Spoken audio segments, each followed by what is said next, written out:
Penny Beckles' PhD in Nincompoop-Ology, The Novocaine Effect Wears Off, an editorial by Professor Wall Street. When opposition leaders discover problems they created and ignored. The theater of the absurd has a new starring performance. Opposition leader Penelope Beckles suddenly discovering that school violence is connected to poverty, unemployment, and domestic violence. This revelation comes with all the surprise of announcing that water is wet, except for one crucial detail. These are the very problems that flourished under the P&M government she was part of for nearly a decade. Problems she observed in complete silence, as if she had been injected with political Novocaine. Her recent comments about Ahrima North Secondary School, located in her own constituency, represent a masterclass in political amnesia and selective awakening. After 10 years of watching social problems deteriorate under P&M rule, Beckles has apparently received a PhD in Nincompoop-Ology, allowing her to identify obvious connections between social decay and educational violence, while conveniently forgetting who was responsible for addressing these issues when they had the power to do so. The most galling aspect of this performance is her declaration that we must act immediately regarding a school that has been under her purview as MP for Ahrima throughout the P&M's disastrous tenure. Where was this urgency when Gadsby Dolly was Minister of Education? Where were these insightful observations about holistic approaches when her own government was in charge? The answer is as clear as it is damning. She was silent, complicit, and apparently under the influence of political anesthesia that prevented her from speaking when it mattered most. 10 reasons why Beckles continues living in a dream world. 1. The miraculous discovery of obvious problems. Beckles' revelation that school violence is linked to poverty, unemployment, and domestic violence represents the kind of groundbreaking insight typically reserved for first-year sociology students. The fact that she presents this as a profound observation after 10 years in government reveals either stunning intellectual limitations or breathtaking political cynicism. These connections were obvious to everyone except, apparently, the P&M leadership she was part of. 2. The constituency blindness syndrome. 4 young footballers from Ahrima North Secondary have lost their lives to violence. Yet Beckles only now calls for immediate action for a school in her own constituency. This represents either gross negligence as a constituency representative or selective awakening for political convenience. How does an MP remain oblivious to such devastating losses in their own electoral district while serving in government? 3. The Novocaine excuse. For nearly a decade, Beckles maintained silence about the very social problems she now eloquently diagnoses. Like a patient under dental anesthesia, she seemed incapable of speaking about the pain and problems affecting her constituents. This political Novocaine appears to have worn off conveniently after losing power, allowing her to suddenly discover her voice and her analytical abilities. 4. The selective urgency problem. Her declaration that we must act immediately rings hollow when she had 10 years to act immediately while in government. This selective urgency, absent when her party controlled policy, present when they're in opposition, reveals a politician more interested in scoring political points than genuinely addressing problems she helped create through inaction. 5. The institutional memory loss. Beckles speaks about school violence as if it's a new phenomenon that emerged after April 28, 2025. This convenient amnesia ignores that these problems developed and worsened under P&M governance while she sat in cabinet meetings, presumably nodding along as her government failed to address escalating social decay in her own constituency and across the nation. 6. The expert witness hypocrisy. She now positions herself as an expert on the social factors causing school violence, yet this expertise was apparently dormant throughout her party's tenure in government. If she possessed this insight all along, her silence represents criminal negligence. If she's only now discovering these connections, it reveals intellectual limitations that disqualify her from leadership. 7. The holistic approach revelation. Beckles' call for addressing school violence holistically suggests she finally understands that social problems are interconnected. This represents either a stunning late-life educational breakthrough or cynical political repositioning.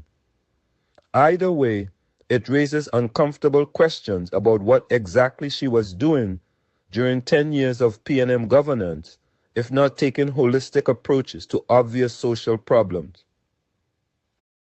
8. The timing coincidence scandal. The remarkable coincidence that Beckles discovers her analytical abilities and her voice immediately after losing power strains credibility beyond breaking point. This timing suggests her current insights are driven by political opportunism rather than genuine concern for the problems she's diagnosing, problems that existed and worsened under her watch. 9. The academic awakening absurdity. Her sophisticated analysis of the connections between social decay and educational violence represents the kind of academic insight that should have informed government policy for the past decade. The fact that she's only now sharing these observations suggests either that she withheld crucial insights from her own government or that she's recently completed an intensive course in stating the obvious. 10. The Responsibility Evasion Masterclass. Most fundamentally, Beckles' current commentary represents a masterclass in evading responsibility for the very problems she now diagnoses. By positioning herself as an outside observer offering solutions, she attempts to escape accountability for 10 years of government inaction, while her constituents suffered and died from the very social problems she now eloquently describes. The PhD in Nincompoop-Ology curriculum. Beckles' performance suggests she has indeed earned advanced academic credentials in the field of political Nincompoop-Ology. Her coursework appears to have included advanced selective amnesia, forgetting one's role in creating problems while remembering how to criticize others for them. Applied Novocaine theory, the strategic numbing of one's voice when in power, followed by miraculous recovery in opposition. Constituency neglect studies, how to ignore devastating problems in one's own electoral district for a decade. Timing coincidence management, the art of discovering urgent problems immediately after losing the power to address them. Responsibility evasion techniques, advanced methods for critiquing problems you helped create. Obvious observation presentation, how to present common sense insights as profound discoveries. The Arima North tragedy. The deaths of Kamani Dyer, Zwada Alain, Ezekiel Ramdelson, and Adrian Ramkisoon represent more than statistics. They represent the human cost of Beckles' 10-year silence. These young men died while she sat in government, apparently unaware that her own constituency school was at risk and that social problems were contributing to violence. Her current call for immediate action for Arima North Secondary is particularly obscene, given that 4 promising young lives were lost while she remained silent about the very problem she now diagnoses with such clarity. Where was this analytical insight when these young men might have been saved? The Gadsby-Dolly question. Beckles' failure to raise these concerns with former Education Minister Gadsby-Dolly reveals either gross negligence or political cowardice. If she understood that Arima North needed special attention, why didn't she advocate for it when her party controlled education policy? If she didn't understand this until now, what exactly was she doing as the constituency MP? This represents either a stunning admission of incompetence or a cynical political calculation. Either explanation disqualifies her from credible leadership. The social factors revelation. Beckles' discovery that violence in schools does not appear out of nowhere and reflects what is happening in homes and communities represents the kind of insight typically associated with undergraduate sociology courses. The fact that she presents this as a revelation after 10 years in government raises serious questions about her analytical capabilities and her attention to the problems affecting her constituents. These connections were obvious to anyone with basic understanding of social dynamics, yet apparently escaped the notice of the P&M leadership she was part of for nearly a decade. The Dreamworld residents. Beckles' current performance suggests she has been living in a political dream world where problems only become urgent when the opposition is in power. Social factors only matter when you're not responsible for addressing them. Constituency neglect can be rebranded as opposition oversight. 10 years of silence can be followed by credible criticism. Obvious observations can be presented as profound insights. This Dreamworld resident has apparently been comfortable enough that she's shown no inclination to move to reality, where her record of negligence and silence speaks louder than her current political theater. The transformational government context. The timing of Beckles' awakening, immediately after the installation of the transformational UNC government led by Prime Minister Kamla Persad-Bissessar, reveals the hollow nature of her current posturing. She remained silent while problems worsened under P&M rule, but finds her voice the moment a competent government takes office to address the mess her party left behind. This represents not principled opposition, but opportunistic criticism designed to undermine the very government that must now solve the problems she helped create through inaction and neglect.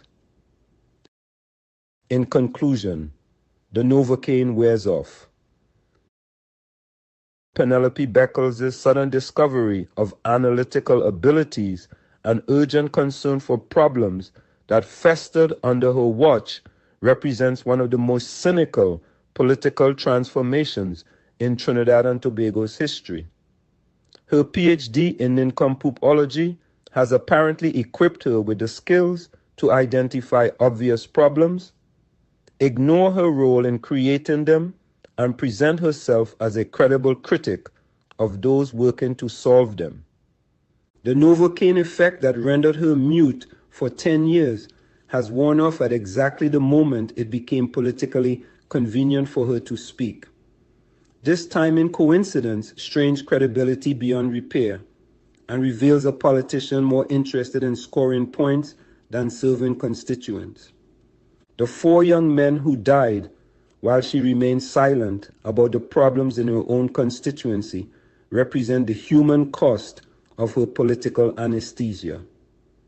Their deaths occurred while she sat in government meetings, apparently unaware that social factors contribute to violence and that immediate action was needed in her own electoral district.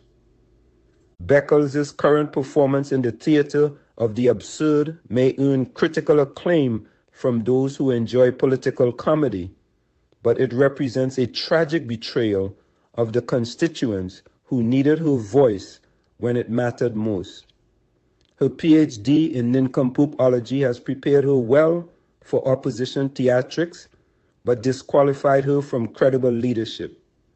The people of Trinidad and Tobago deserve better than opposition leaders who discover problems they created and ignored, who find their voices only after losing power, and who present obvious observations as profound insights.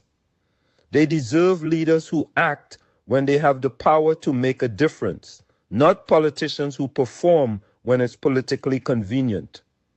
Until Beckles can explain her decade of silence about the problem she now diagnoses with such eloquence, her current commentary remains what it appears to be: the desperate performance of a failed leader trying to rewrite her own history of negligence and inaction. The Novocaine has worn off, but the damage from 10 years of silence cannot be undone by opposition theater, no matter how well performed or academically credentialed in Nincompoop-Ology.